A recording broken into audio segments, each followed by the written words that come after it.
अम्मा चीची लेके की खाएगा की लेके हाय मिठी करती लेके आवा केला खाएगी केला बिस्कुट चीजी दस दे की खाएगा पुत्र की खाएगा मिठियां करी जांदी आ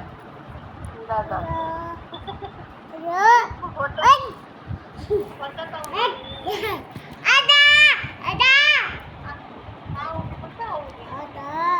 ये नानू किथे नानू आए बस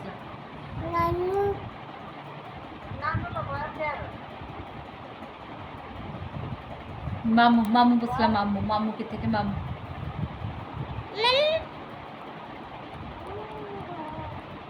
के नानी तू ठीक है आए भी बसला के चाय पी ली आए बसला